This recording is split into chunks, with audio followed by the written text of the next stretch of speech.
Welcome to another episode of Wheel of Horror, the podcast where two best friends spin a wheel every day leading up to Halloween. It chooses the horror movie and they discuss it. Today we're talking about 2014's Creep, which was directed by Patrick Brice. I'm your co-host Alec. I'm Eric. And this is probably the shortest movie I think we've ever done, ever. Aside from and this wasn't even short, we did 3 Are You Afraid of the Dark episodes. So this is definitely the shortest thing we've ever done, I think. Shortest feature, probably. For sure. It's hour and 17 minutes. That's very short. I like it. Doesn't waste your time, It's like, hey, No. we're here, we're making a movie, boom, boom, boom, boom, you're out. It's You quick. didn't even finish your popcorn. You didn't finish your popcorn. I mean, if this was the Alamo Drafthouse when I was in theaters, I don't think I would have. They'd be serving food still. Yeah, exactly. This is your first time seeing it, right? Oh, yeah. First time. You never heard of it? Never heard of it. Okay. All right. So let's just. I want to ask you a couple of things then. So, do you know anything about the Duplass brothers?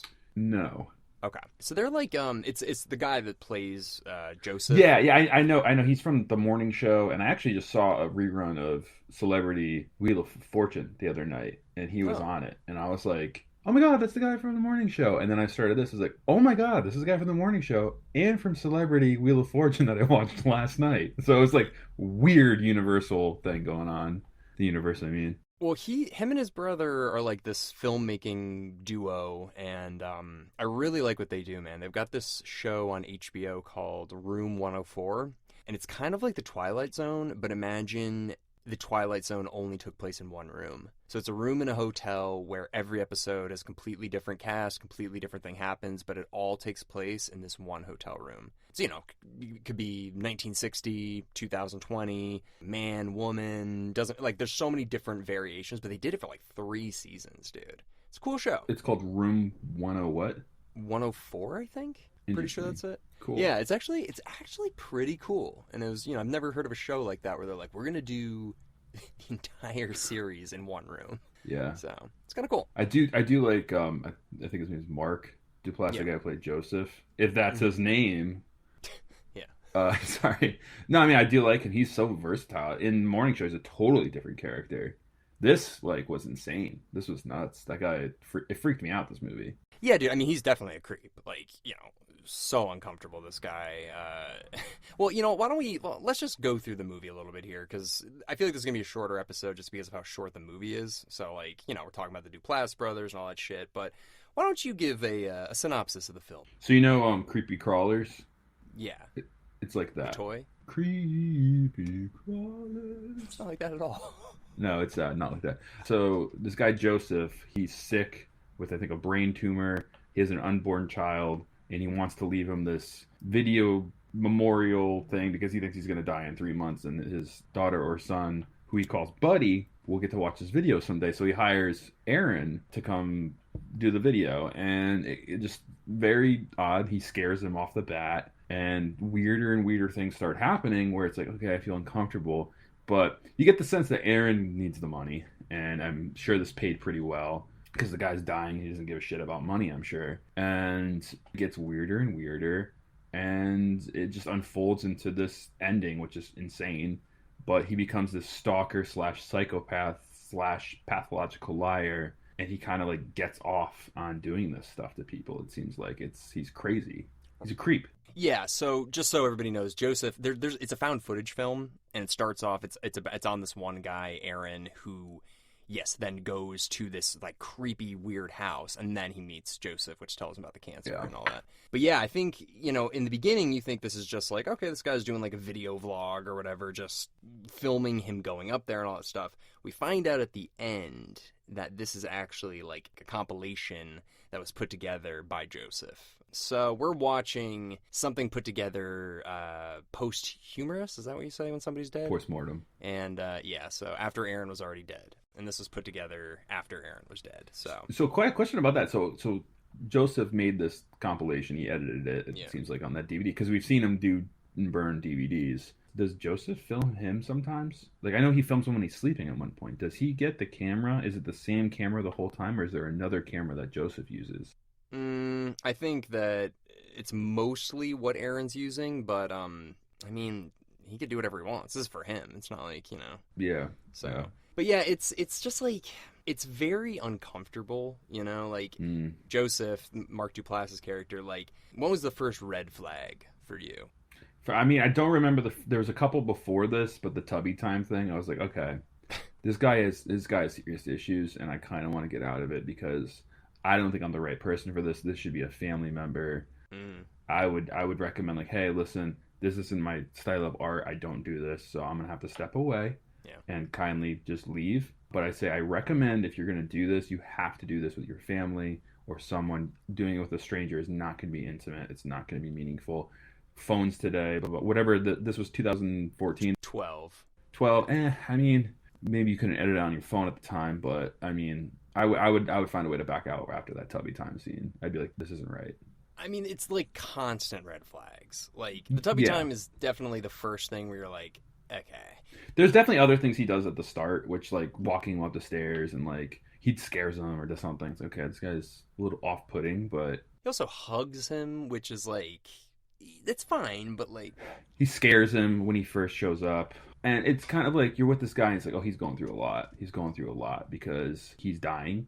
He has an unborn child on the way, and you kind of have that sympathy about it. Right. But at the same time, I think I would back out the Tubby Time thing because it's just like, this is wrong for me to film a guy in a bathtub pretending to give his unborn child a bath. I don't feel right being the videographer for that. Yeah, the bath thing obviously is weird, but I think the thing that like you're right, like it's like, oh, he's gonna die, like his kid, he's doing this for his kid, like, so you can kind of sit there and be like, all right, like, fuck, I wouldn't do this if this wasn't the case, but I'm gonna do it because this guy's saying these things.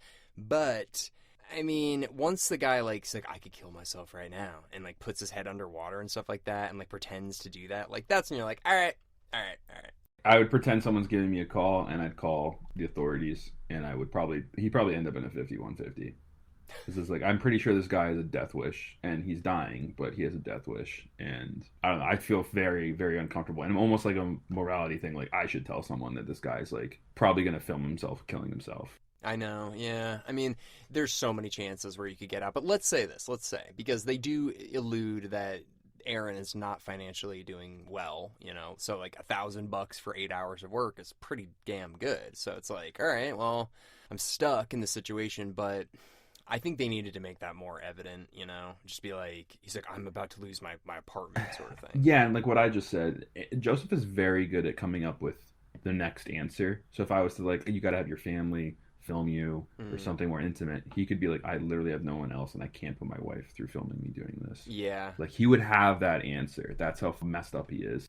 Well, think about it. I mean, how many times has he done this? We see at the end there's like 30 videotapes. So like he's done this quite a few times to quite a few people. So yeah, apparently this is his favorite because of like how nice Aaron is. And it's like so fucked up because at the end he's like, no matter what I did, no matter what I said, you didn't go away. And it's like, damn. But so did all the other people, unless they did go away and then he would just kill them. Well, I've seen the sequel, it is a sequel, it's not a prequel, and it's a lot different than you'd think, actually. And it's actually very good. Before we get into that, I just want to ask you, did you like this movie? I did. You did? I did. Yeah. Really, really good indie film, right? Yeah. No, I liked it a lot. I mean, obviously didn't hate it. The ending was like, ugh, like it did give me shivers down my spine because like that's just, you're watching it and you're facing forward and like it's just a cool idea where you're watching a TV and you see someone also looking forward and that happens to them where you get that sense like someone could be behind me, but I need to watch this. Yeah. And it's a genius ending to a horror film. And it's terrifying because you want to look behind you for a second. I think I might have like looked behind me real quick while that was happening. Well, just in case, I mean, I'm sure if anybody's listening to this, they've seen it. But basically, the final straw is Aaron goes to this lake and he sits on a bench and he's just waiting for Joseph to meet him there. That's my problem and biggest gripe with the whole movie is that he doesn't turn around. That's why Joseph said that's why you're my favorite. Right. Because you like I just easily got you when I'm sure his other guys he had to chase down and stuff. Right. And I think, you know, they had to justify that. Like Mark and Jay Duplass, they helped write this with the guy Aaron is the director and he's one of the writers too. Mm-hmm. And they're smart. They know that people are going to be asking these questions and they're like, we got to come up with answers. So So saying like, yeah, you're my favorite because you're so trusting that you wouldn't even turn around and look, like, yeah, it explains it. But same thing, dude, like you're in your apartment, you know that Joseph knows where you live, you're getting these creepy DVDs, you're getting creepy wolf stuffed animals with shit in it and all that stuff. Like, you know this is bad. I think they did a good job of making it seem like he was helpless. Like, he called the cops were like, what do you want us to do? Yeah, that was a not like half-assed version of that. I would literally go in the police station and be like, here's I need to talk to somebody. I have a feeling that there's someone out there that's dangerous. The fact that he said he's not dangerous is wrong, because his phone call with Angela, I believe it was, The sister, yeah. is his sister. We don't know how she's involved, really. I'm sure the sequel probably has something to do with that. We'll do the sequel another time, but Okay. I'm curious where if she is she really her, his sister? Is she involved? I mean, if she is on the phone with somebody, it's like, oh, is he doing the killings again? I'm curious about that story. The sequel, I don't remember if it gets into that. I don't think it does. Oh, I mean, yeah, that's what I mean. I mean, back to my point. Sorry, I completely remember what I was talking about. So, like the sister who he thought was the wife that was raped by a Right. wolf thing. Weird shit. Or a guy that dressed up like a wolf, yeah. Yeah, and it wasn't him. It's like, dude, this is so bizarre. I gotta get out of here, dude. Far away from this shit. I'd probably move if I was Aaron. I'd be like, I can't. He'd probably move. I would. I think I would. I mean, if you have no money and you got nothing, I'm out. At least move. Like, I mean, this guy will probably find you, but Yeah, if he found him already, it's not like he gave him any reason to know where he lives. He looked him up, Right, but Angela did tell him pretty much he is dangerous, so he should have told the police he is dangerous. I Yeah. have a feeling this guy is very dangerous and he's also suicidal. He doesn't do that. He says, no, he could be. And it's like, no, Right. dude, you gotta lay down that hammer. Like, this guy's a psychopath. Yeah, and then also, like, dude, clearly he's coming to your house, like, he ripped open your, the screen in your window and stuff like that, so, like, he's dangerous. Also, that scene with the raccoons, that wasn't raccoons. That was him getting the necklace back, which is creepy as hell. Right. And like also like he has a DVD that was sent to him of Joseph walking up a hill with garbage bags full of stuff. Now, granted, if this was court, he could be like, it was a joke and those are full of turnips, like whatever he wants to say. I don't know why I did a Trump accent there, but he there's just it's huge, a turnip. No, but he I don't know why, like, you still would be like, hey, like, he just mailed this to me. It's a little weird, right? And you also have the footage, I'm assuming, of him standing in front of the door in the peach fuzz fucking mask and not letting him leave, right? Yeah. So show that to the cops. What are we doing here? Yeah, I mean, it's very tricky because he doesn't really break the law until the end, which is messed up to think about. He doesn't. I mean, aside from stalking and all that stuff, he can't really prove anything because there's no return address. So Joseph, I think, would walk free if anything happened, persecution wise. Yeah, I don't think there was ring cams in 2012. I'm trying to think. Yeah. Yeah, because, like, I don't know what you would do aside from go get a gun. But this guy lives in L.A., and where it was filmed is called Crestline, California, so it's like 2 hours east of L.A. So, I don't know, man. I mean, it's hard to get a gun here, especially that quick. And then was he going to get, like, a machete and, like, hope for the best? I don't know what else. I mean, what else could he really do? He's no money. I mean, he had the knife that was mailed to him. That's what it looked like. That's all he had. Dude, you're not prepared. Yeah. Yeah, so this movie does a good job of making you feel helpless. Like, you can relate to Aaron, and you're just like, Well, you realize that Aaron is a good guy. He's sympathetic. Yeah. But it makes you feel bad where it's just like strangers, you want to help them. Right. Even though he's getting paid to do a job, you still have that, like, dude, this guy. And there's a job, like, there's a work ethic behind that one, too. It's like, I want to do a good job, too. Like, I was paid for this. I don't want to return the money. Yeah. There's just too many red flags. I mean, from the start. But, like, when he gets into the wolf story, the Peach Fuzz story, the lies started to roll out. And also, they go to a pancake place, and he's lying about the pancake place. It's like, you're lying about the pancakes now, too, dude. Like, it's, so this guy clearly is traveling, I think, too. Because he knows places to go, but he's never been there. Yeah, I would assume he's just renting things online. I don't even think Airbnb was out at this point, so he's probably just finding local listings on, like, Craigslist or whatever, renting it from there, and then because Aaron says that he's like, I found it's like a rental. I found it online. Yeah. So Was he masturbating to the video at the end of the movie? I got that uh, sense for a second, like he was getting off to Aaron dying, and huh. I just had a feeling, is he? Was he? And then I don't know. That was another like creepy part of it that kind of got under my skin. But they didn't say that, but it looked like he could have been. Oh, dude, I mean, that's like a double scream. Like you're talking about at the end when it's like you think you're seeing Aaron getting his head hit by the axe, Yeah. and then it turns into like then you see Joseph jump in front of the camera, then it turns to the other Joseph and they both scream. I was like, "Ah!" Like I forgot about that too. I jumped for a second. I mean, that was another thing too, where like Aaron's still recording this for some reason at his house, like details about it. I don't know why he's documenting everything. What do you mean like when he's like at his own Yeah, house? remember like he like documents like him opening up the package and stuff, and that's probably why Joseph Oh yeah. really loves this guy because I'm sure not everyone he's done this to has recorded onwards. So No, do you ever think like when something creepy's happening like I'm going to take out my phone and record this now? Like no, that's never your first thought yeah, usually. yeah, So I mean, it's a found footage movie that they have to do that, you know. definitely. And Aaron did a lot of things wrong right off the bat. First of all, just being poor, like just don't be poor, Aaron. Like Oh yeah, don't be there you poor. go. No, I'm joking. Well, it's funny though because he mentions like his girlfriend broke up with him or whatever. Like he had his heart broken recently, and now he's not doing well financially. So you're just like, damn, dude, Joseph, like you're a real piece of shit, man. Like you're going after a guy that like clearly is not doing well, and you're like, well, I'm gonna kill him. You know, I'm gonna manipulate him and kill him. Also, I mean, he you know he pisses his pants with that story. I mean, I kind of laughed. I laughed two times, and I shouldn't have laughed because it was kind of scary. But the time when he's blocking the door as the peach fuzz, I did do a chuckle. I don't know if you laughed at that at all. It looked funny to me. I'm just standing there. I mean, Like, what would you do? Like, I was just like, what would I do? I would fucking run right through Mark Duplass. I'm sorry, dude. Like, you would get yeah, your fucking shit pushed in. Like, I would run right through you. I wouldn't get my car because you stole my keys. So I would yeah. boogie out of there so fast, you wouldn't get me.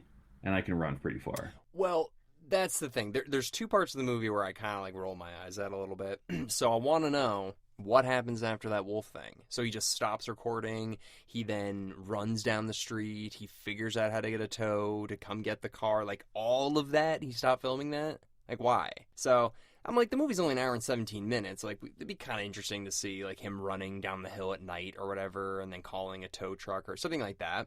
Could have been interesting. Another thing that I was just like, why didn't they film that? Is the when they're in the woods and they're like, hey, do you remember how we get back? And he's like, no, I have no idea. And then the next scene, they're just like back, and I'm like, That could have been a whoa. Blair Witch problem. That could have they. I mean, that's the thing about this movie. They probably had all these ideas and they just kind of trailed them together. But like he says, like I don't know how to get back. But then he's like, I know a pancake place. It's like, well, do you know how to get back to the pancake place? That's kind of what I was asking myself too. Yeah, because well, that's the thing. I mean, like they don't need to do a whole Blair Witch thing, but they could have done another scene where like they're lost at night Yeah. or something like that, and then they have another weird conversation or something like that, and then they finally get You know home. what I Like, thought was going to happen when I was watching it because he runs off and then he scares him. I thought there was going to be a cliff there where he thought he jumped off a cliff or something and yeah, was like freaking out for a second and then he right. scared him, but that didn't happen. That's what I thought was going to happen. I also thought when he went to lean over to videotape the heart rock that Joseph was going to mess with him and like kind of pretend to push him or something and like say I'm kidding. Come on, that's funny. Mm, Like they're building yeah. trust almost. Messed up trust, but Yeah. yeah. Yeah, I mean, it's weird because I don't really even when I think of found footage movies, I never think of this one. It doesn't really remind me of a found footage Mm. movie. Maybe because we really do intimately get to know the person behind the camera too. So maybe that's why. Where I always feel like the person behind the camera we don't really know that Yeah. well. I don't know. What's great But too is this must have been the most budget friendly movie.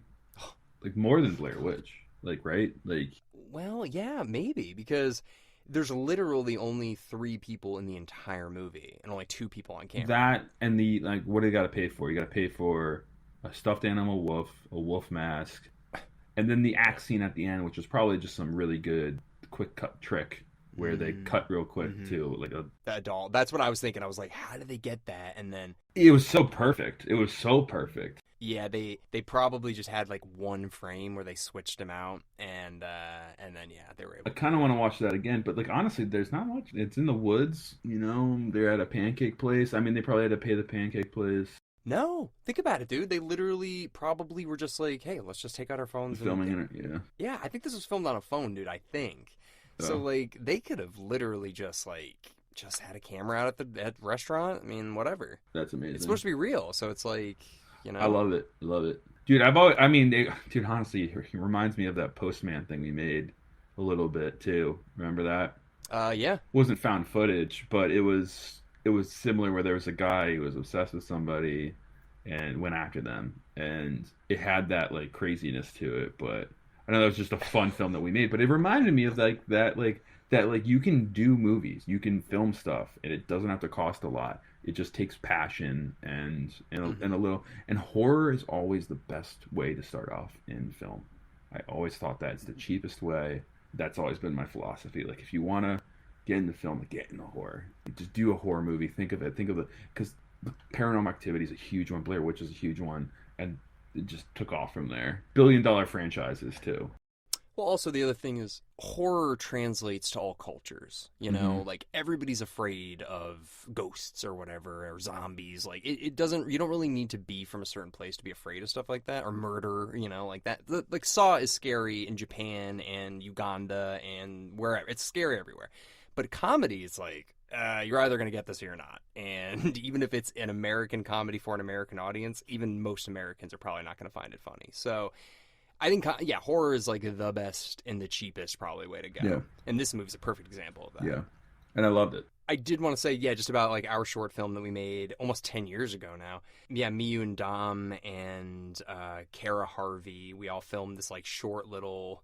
It was called The Postman, and it's about like a mailman who like has access to your mail, knows your routines. Like that's what we thought was scary. It was like it's not just some guy; it's some guy that knows you, knows your neighborhood, knows where your husband works, knows what bills you get. Your social security number, possibly. Like, I mean, yeah, he could steal anything he wants. So we thought that would be a scary idea. I think the problem was it was poorly cast. I should not have been the murderer. you should, yeah. I wish we could go back and I was the creepy guy. I really look back at it. I was like, oh man, I just felt like I don't know why I did that. Like that was like my film though. Like I wanted to do that for like a school project, and I honestly got like a lot. I used that project like for like 2 different grades, and I did very well. Huh. They showed it in front of the class too. Like, this was amazing. Like this is great. Like I'm like, oh yeah, I did it. I edited it in a security booth. Like, jeez, yeah, no, but that was fun. You know, it's fun to shoot horror, and yeah, it's my favorite. But another thing about this movie, and like the way I saw this movie, like right when it came out, and the way that I saw it was one of the first movies on Netflix. Stop it! Like with DVD style. No. So, like, literally, like, 10 years ago, like, Netflix was a DVD service. You get your mails or your DVDs mailed to you or whatever. They also had the streaming thing, but, like, nobody cared. Like, nobody wanted to, like, do it or whatever. And I was like, well, that's kind of cool. You can just watch movies from your computer. Like, because you couldn't even there weren't apps on TVs. So you're like, you just got it on your computer. And I was like, oh, what's this? And I just clicked on Creeper, and I watched it on my computer, like, in 2014. I was like, this is... Or maybe it was, like, 2015 or whatever. But I was like, this is fucking scary, dude. And so Creep and Creep 2 are both on Netflix. They're not Netflix movies, but I just remember thinking that was such a cool idea. And now everything is streaming, but like that was one of the first movies I ever saw streaming. Wild how far streaming's come too. Like it's literally it's going full circle from the cable package real quick. It's literally like all these different cable like networks, and then you get a package where you pay. It's just reinventing the cable package, but like imagine like streams like river. All the streams flow into the river. Yeah, we wrote a sketch about it. So yeah, exactly, yeah. The one package is like $79.99. It's like, well, that's what the cable package was in the '90s. So there you go. We've wasted everybody's time, but now it's all wireless. And if your internet goes out, you're shit out of luck. Yeah, I mean, yeah. It all sucks. It all sucks. The world sucks. What are you gonna do? But back in the day, when shit wasn't so bad and people weren't on their phones all the time, TikTok didn't exist, Instagram barely exists. People were just people. Creep was streaming. I didn't have a smartphone until 2011, I think. I had like a shitty phone until 2011. And then I ended up in a security booth and I was like, I need something. Like I need to play like that game, whatever, Jungle Run or something, Temple Run. So I lose my mind. Yeah. I would do anything in the world for everybody to just go back to having flip phones. I hate this. I hate what people have become. Yeah. It sucks, dude. It sucks. Anyways, that's not what this podcast is about. This podcast is about Creep. So, but yeah, listen, if you haven't seen this movie and you've somehow listened to all this episode, sorry we ruined it, but watch this movie. Really good found footage. Alec, why are you listening to this if you didn't see the movie? Well, I don't know. I mean, a lot of people listen to our episodes and I'm like, there's no way every single person has seen every single one of these movies. So, anyways, I don't know. I mean, dude, like, there's plenty of YouTube horror stuff that I watch, and even if I haven't seen the movie, because I'm like, I just like what these guys talk about, or I like this person's rendition of it, or maybe it'll make me want to go see the movie. I don't know. But yeah, this is a really very creative movie. 2014 is when it came out, or whatever, and I don't know. It doesn't really bring you back to that time, but it's a good movie. It's a good movie. It feels like more like 2010. Yeah. But yeah. Yeah. I don't know if you were, I just want to ask you though. Yeah, sure. If you had to come up with a sequel idea for this, I just want to see how close you are to the actual sequel. I would like to start off with a cop starting to get the hunch like there's someone out there doing this shit, and that's how the movie starts. And watching Joseph evade the cops, I think that would be interesting in my mind. Huh? So it wouldn't be found footage anymore? It wouldn't be found footage. Okay. It would be more cops pursuing, because we know the found footage story. We've seen it. I think that would be a cool way to do it. And watching Joseph with his sister working together, maybe, and then finally getting defeated or whatever. Well, they are planning a third one, so that's kind of cool. March 2020. Stop. Wait. No, March 2020, they stated they were struggling to come up with a concept, but they do want to film a Creep 3. So I guess... All right, never mind. So I guess it's not coming out.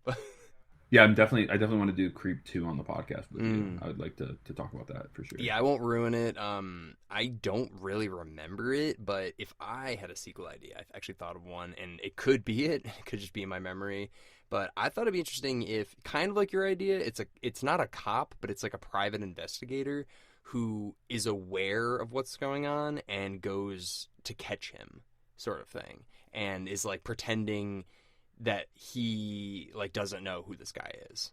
Okay, so pretty much my idea about a private investigator. So like, got it. No, like, got it. No. Like he plays into it, and he's not a cop. He's like he's a guy that basically goes to the house and is like. He knows exactly who this guy is. He knows exactly that he like tries to like lies to you and all this stuff. But he's pretending to be one of those guys. So he's pretending to be like Aaron because he knows what this is about. So, he's going to go in there and he's almost like setting a trap for him, Very, very good. Very good. That is not what happens, though. I won't ruin what actually happens. I don't think that's what happens. I like that idea, though. I do like that idea now that you mention it. Like someone like going in and be like, we're gonna get the evidence we need. Yeah, like I know, like it's almost like what if it was like Aaron's brother or something like that, and he didn't realize that like there was a backup or something. All right, that might be the layer that's too much of the onion. But, okay, yeah. Maybe not Aaron then, just somebody who knows. But anyways, yeah, good movie. Very cheaply done, but very like effective. So yeah, I recommend this if you're just like either just like stoned out of your mind late at night or like drunk. Like, hey, this one's only an hour. Like. We're gonna fall asleep, like yeah, like no, seriously, it's super quick, hour and 17, like yeah, in and out. I don't even know. I thought it had to be an hour and a half to be in theaters, so I have no idea. But anyways, what do you say you spin the wheel, Eric? We shall, Alec. All right, spinning. Creepy crawlers. All right, we have Dracula Untold. Oh God, yeah, I kind of remember when this came out. I saw this in theaters. Yeah. Oh boy. Well, I think we have Justin coming. I saw it in theaters with Justin, so there you go. Yeah, I'm pretty sure. If I remember correctly. Yeah. I'll see if he remembers that. Yeah. Well, yeah, it'll just be him and I doing that one tomorrow, and then whatever we get, we'll bring you on back one for that one, Eric. Hell yeah. All right, cool. Well, everybody, thank you very much for listening to our episode on Creep today. If you haven't had a chance, we have plenty of episodes that are coming out every day of October, and you can check them all out. And we will see everybody tomorrow with Dracula Untold. Woo!